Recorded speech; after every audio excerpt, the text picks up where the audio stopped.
Bonsoir à tous et bienvenue pour ce nouveau numéro hors série de Culturama. Et aujourd'hui on va parler d'une série dans laquelle on nous montre le geste à faire face à une agression. Tu vas rester là sans rien faire? T'as raison, il faut intervenir. Allô, la police? Mais aussi que si vous voulez passer du bon temps, voire même quelques vacances à la campagne, attendez-vous à recevoir des clics tracteurs.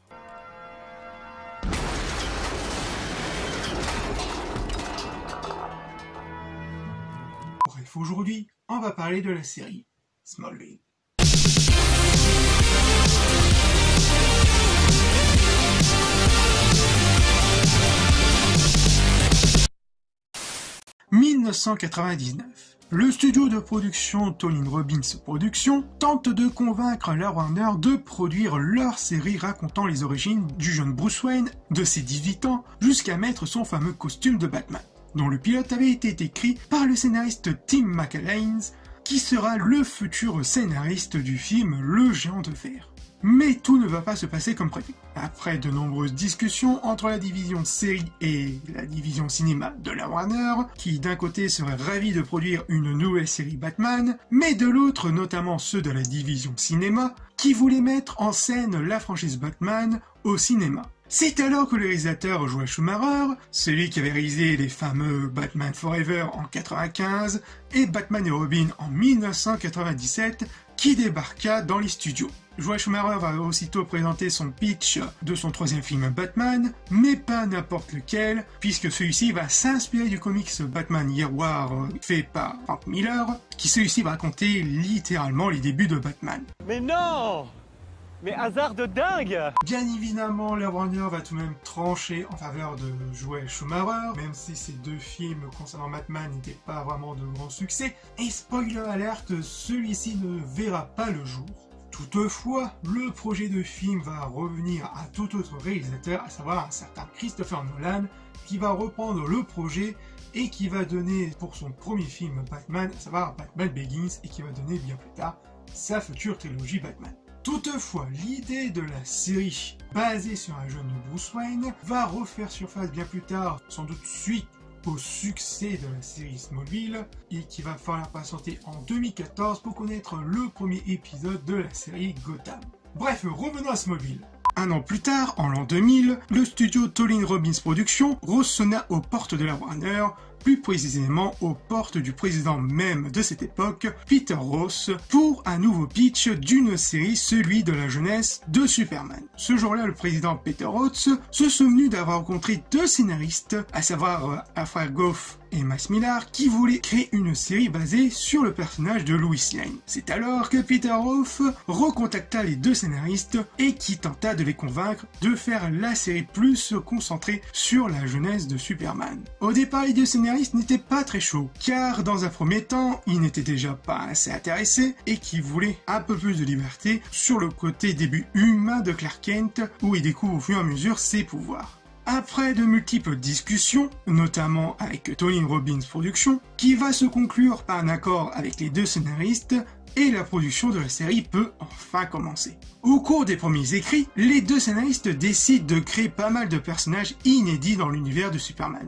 Par exemple Lionel Luthor, qui sera le père d'un jeune Lex Luthor, ou encore Chloé Sullivan, qui sera en quelque sorte une amie proche de Clark, mais aussi une sorte de Lois Lane avant l'heure. Car le personnage de Lois Lane n'était pas encore pris pour la division série, mais qui restait encore pour la division cinéma, et qu'à l'époque il fallait tout de même faire un choix. Et il aura fallu attendre la saison 4 pour l'introduction de Lois Lane dans la série pour seulement 13 épisodes. Car Warner voulait faire une fleur aux deux scénaristes vu au succès de la série, mais aussi qui avait une seule condition, celui de faire apparaître Lois Lane que pour 4 épisodes. Ce ne sera qu'à travers de très longues discussions et de négociations avec la Warner que les deux scénaristes ont eu ces fameux 13 épisodes d'apparition du personnage de Lois Lane. Pour revenir à la série, après avoir fini le script du pilote et de trouver les lieux de tournage qui se dérouleront à Vancouver et à ses alentours, le casting peut enfin commencer. La première personne à être castée, c'est bien sûr l'actrice Kristen Kirk pour le rôle de Lana Lang, suivie de Alison Mark pour jouer la fameuse Chloé Sullivan. Bien évidemment, j'en parlerai un peu plus sur les dessins de l'actrice vers la fin de la vidéo. Ensuite, ce sera l'acteur John Clover pour jouer le rôle de Lionel Luthor, à savoir le père de Lex Luthor. Et justement, en parlant de Lex Luthor, ce sera pas moins de 700 acteurs qui auraient auditionné pour le rôle, mais un en particulier va attirer l'attention, qui est nul autre que l'acteur qui est Michael Rosenbaum, qui au départ n'était pas forcément intéressé pour le rôle, voire même pire, qui était arrivé au casting sans rien connaître ni quoi que ce soit, en mode M'en bat les couilles, rien à foutre. Toutefois, les responsables du casting vont lui refaire appel pour une nouvelle audition. Et cette fois-ci, l'agent de Michael Rosenbaum lui demande au moins de faire un effort. L'acteur redouble l'effort et qui sera bien évidemment accepté pour le rôle. Par la suite, ce sera l'acteur John Schneider, déjà vu en étant jeune dans la série cultissime qui est Sheriff et Fais-moi peur, qui sera choisi pour le rôle de Jonathan Kent, le père adoptif de Clark, suivi de l'actrice Cynthia Ettinger pour jouer le rôle de sa femme qui est Martha Kent. Et pour le rôle de Clark Kent, ce sera un peu plus compliqué. D'abord, ce sera l'acteur Brandon Routh, qui était plutôt convaincant pour le rôle, mais qui ne sera pas retenu pour deux autres acteurs, à savoir Jason Ackles et Tom Welling. Mais ce départ, Jason Ackles était parmi les favoris, et ce sera au final l'acteur Tom Welling qui sera choisi. Toutefois, l'acteur Jason Ackles aura droit à un sorte de repêchage pour un tout autre rôle dans la saison 4, dont ce rôle-là le fera révéler pour la série Supernatural.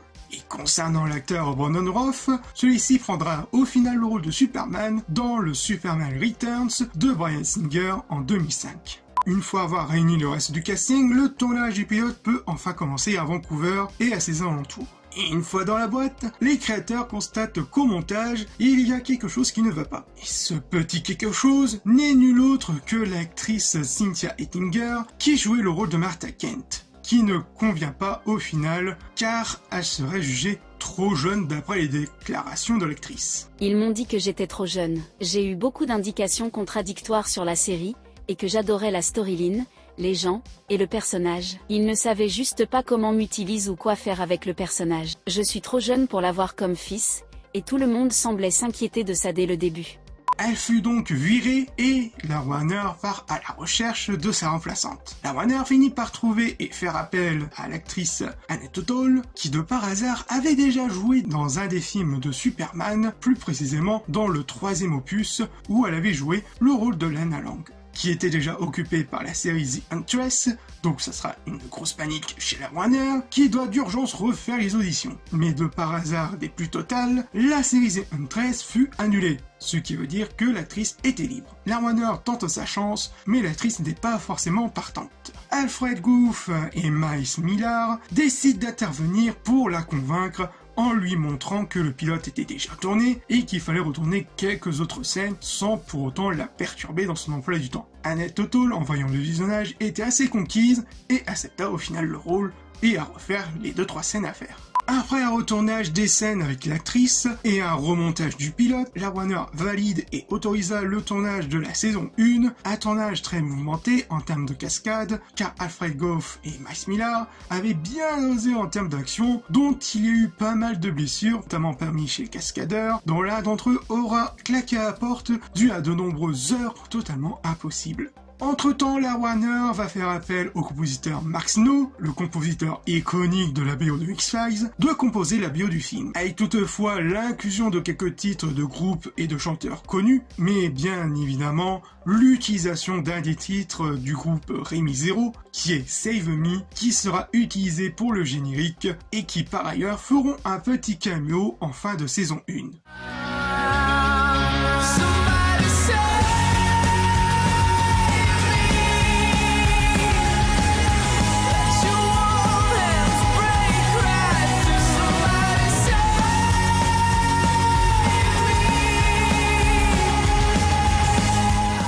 Une fois toute la saison 1 dans la boîte, le premier épisode sera diffusé le 16 octobre 2006. Ce premier épisode va nous raconter l'histoire d'abord du couple Jonathan et Martha Kent qui vivent dans la petite ville de Smallville en octobre 1989.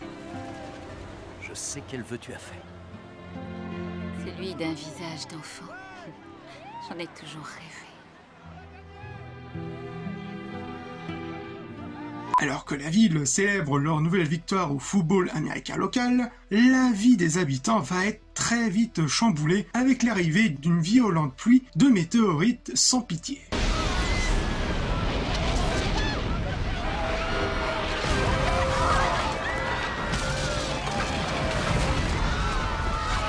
Sur le chemin de leur ferme, les Kent vont avoir un accident et qu'à leur réveil, ils trouveront un petit garçon, mais un petit garçon pas ordinaire.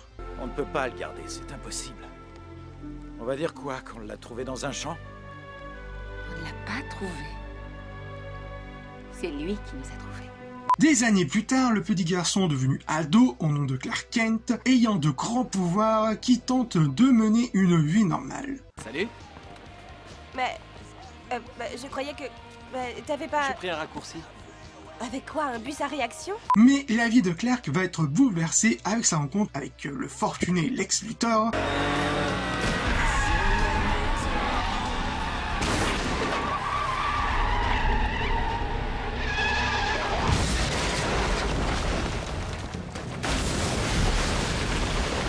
après avoir sauvé la vie de Lex Luthor, celui-ci a une énorme dette envers Clark, et que les deux jeunes hommes tiendront une grande amitié, au contraire de leur père.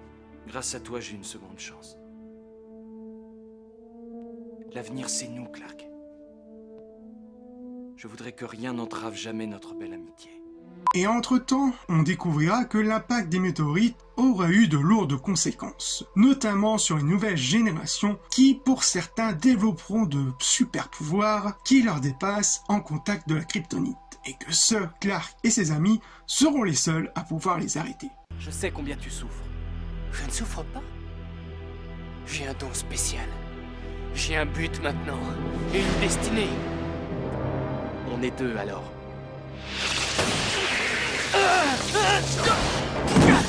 Le premier épisode de Smallville fera un carton sur la chaîne CWB avec pas plus de 8,4 millions de téléspectateurs et de très bonnes critiques de la part de la presse et du public. Notamment, l'acteur iconique de Superman qui est Christopher Reeve qui donna son avis sur la série. J'étais un peu sceptique quand j'ai entendu parler de Smallville au début, mais je dois dire que l'écriture, le jeu d'acteurs et les effets spéciaux sont assez remarquables. En 1977, une grande scène de cascade nous aurait pris une semaine à filmer. C'est assez impressionnant ce qu'ils sont capables de faire avec les ordinateurs et la technologie des effets aujourd'hui dans une série télévisée. Cela lui donne beaucoup plus de valeur de production et d'inventivité que ce que je pensais voir quand j'ai entendu parler de la série pour la première fois.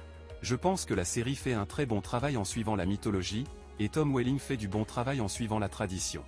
Dont l'acteur Christopher Reeve fera une apparition dans la série pour jouer un tout autre rôle qui est celui du Dr Virgil Swan lors de la saison 2. Tout comme justement sa partenaire dans le film de Superman de 1978, à savoir l'actrice Margot Kidder, qui jouait le rôle de Lois Lane dans un tout autre rôle dans la saison 4. Il va y avoir de nombreux acteurs principaux, notamment issus de la mythologique série qui est Lois et Clark, les nouvelles aventures de Superman, avec l'acteur Dan Kane, qui jouait le rôle de Superman et qui va avoir un tout autre rôle dans la série, notamment dans l'épisode 4 de la saison 7. Mais aussi Terry Hatcher, qui jouait le rôle de Lois Lane, qui jouera la mère de Lois Lane de la série à partir de l'épisode 8 de la saison 10. Plein de guest stars, comme par exemple Jess Master, qui jouait le rôle de Spike dans la mythologique série Buffy contre les vampires, qui jouera le rôle du professeur Milton Fine dans la saison 5. Ou encore Carrie Fisher dans un petit rôle, celui de la directrice du Daily Planet dans l'épisode 5 de la saison 5. Linda Carter, qui jouait l'iconique Wonder Woman, qui jouera la mère de Chloé à partir de l'épisode 18 de la saison 6. Ou encore le surprenant catcher Dave Bautista.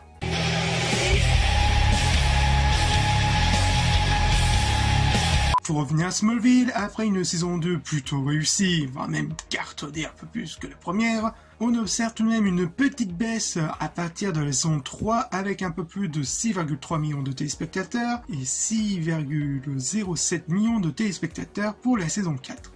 Toutefois, ces scores ne vont pas effrayer la Warner, jusqu'à ce qu'en octobre 2004, un procès de droit d'auteur de Superman va avoir lieu et que tout droit de Superman pourrait forcément disparaître, notamment la série. Ce procès de droit de copyright qui est dû à la famille de Singer qui veulent reprendre les droits de Superman. Pour rappel, le personnage de Superman avait été créé en 1933 par le duo Jerry Singer et Joe Shuster. Donc le procès de la famille de Singer aura lieu avec de multiples rebondissements. Bien évidemment, en 2007 arriva la grève des scénaristes qui va totalement tout chambouler et en 2008, la série va tout de même s'arrêter. Bon on arrête? Bah non, c'est pas fini.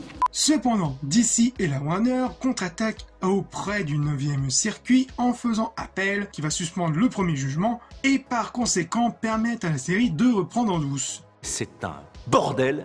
Et qu'il va falloir attendre 2016 pour que la justice rende son verdict et qui donne raison à la Warner et à DC. Vous avez tous compris? Pour revenir en 2008, plus précisément le 3 avril 2008, les scénaristes, créateurs et les showrunners de la série, à savoir Goff et Millar, quittent la série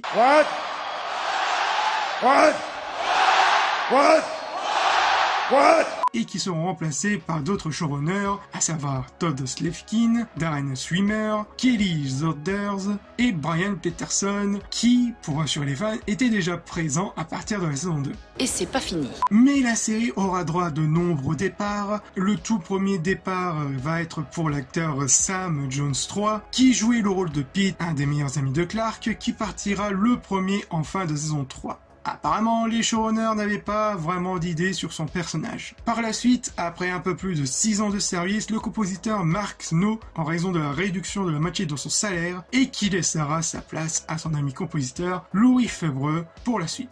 Et c'est pas fini. Bien évidemment, cette vague de départ ne sera pas entièrement finie, puisque l'actrice Annette O'Toole quittera elle aussi la série en raison notamment de l'emploi du temps chargé et surtout de ses déplacements entre Vancouver et Los Angeles, qui mettra à bout l'actrice, mais aussi en raison des distances entre sa famille et elle, qui devenaient insupportables. Donc, elle claque la porte en fin de saison 6. Cependant, ça ne va pas l'empêcher de revenir de temps en temps en tant que guest star dans quelques épisodes des 3 dernières saisons. Par la suite, ce sera au tour de l'acteur Michael Rosenbaum, qui jouait Lex Luthor, qui quittera lui aussi la série en fin de saison 7.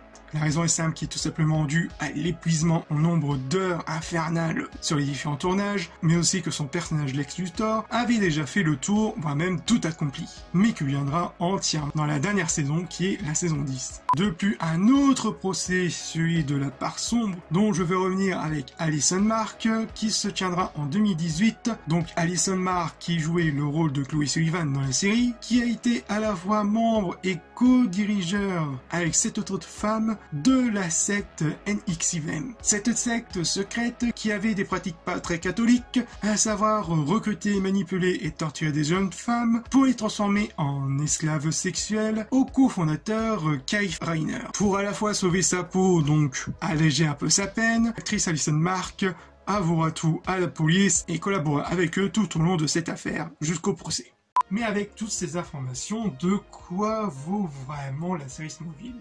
Pour ma part, la série Smallville est assez spéciale. Au point, lors de mon revisionnage de la série, je ne vous cache pas que j'ai eu pas mal envie de décrocher à partir de la saison 6. Alors que pourtant, je trouve que les 5 premières saisons sont très bonnes. Et par ailleurs, l'introduction de Lois Lane à partir de la saison 4 ne m'avait pas spécialement dérangé. Même si d'un côté, la série aurait pu se finir en toute logique avec l'arrivée de Clark à Metropolis en tant que nouveau employeur du Daily Planet et avec sa rencontre avec Lois Lane. Mais Smallville a continué via ses différents récits, de plus en plus se déroulant malheureusement vers Metropolis que à Smallville, ce qui va totalement s'éloigner du projet de la jeunesse de Superman. Et d'ailleurs, la relation entre Clark et Lex était plutôt assez intéressante, avec cette relation ennemie intime, voire même comment cette amitié va se transformer en 2 personnes ennemies, mais malheureusement au fur et à mesure du revisionnage de la série à partir de la saison 6, que j'ai ressenti que les scénaristes avaient beaucoup de mal à essayer de nous remettre cette fameuse fin, quitte à parfois à se mélanger les pinceaux avec pas mal de personnages où d'un coup on sent un sorte de revenir en arrière, où on ne sait pas quoi trop en faire, et d'autres, vu leur place en particulier pour certains personnages principaux, qui devaient être dans les futures histoires de Superman, allait être très compliqué à placer. Bien évidemment, les départs des acteurs y est aussi pour quelque chose et qu'ils ont dû essayer de trouver pas mal de solutions à cela pour le meilleur et surtout pour le pire. Surtout au niveau des histoires, notamment des situations où ça part tout de même dans tous les sens, ou encore des personnages qui semblent aux premiers abords assez intéressants, mais qu'au final sont tout aussi perdus et ne savent pas comment faire au niveau de l'intrigue. Et parfois il y a des moments où ils utilisent beaucoup trop facilement la carte Joker Amnésie pour sauver certaines situations. Mais aussi cette sensation de voir que Clark avait déjà affronté ses plus grands ennemis connus qu'il devait déjà à la base affronter en tant que Superman. Et pourtant Smallville, notamment sans doute par l'effet de la nostalgie, notamment sur M6, Smallville ça reste tout de même une de mes séries préférées. Étonnamment, je pense que ça me redonne encore envie de la revisionner, mais je pense que je m'arrêterai sans doute vers la saison 6. Parce que malgré quelques épisodes assez sympathiques, et malgré aussi quelques idées assez intéressantes, notamment quand Clark devient le Flou, qui est une sorte de sous-Superman, qui va lui apprendre, on va dire, à connaître le sens, qui va donner l'espoir, etc. Mais bon, ça reste tout de même assez regardable, hein. Franchement, notamment les 5 premières saisons, pour moi, c'était vraiment un vrai régal à la redécouvrir.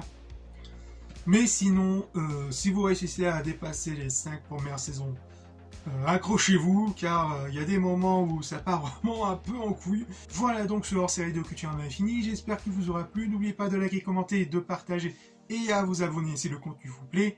Et on se retrouve pour de futures vidéos. Peace.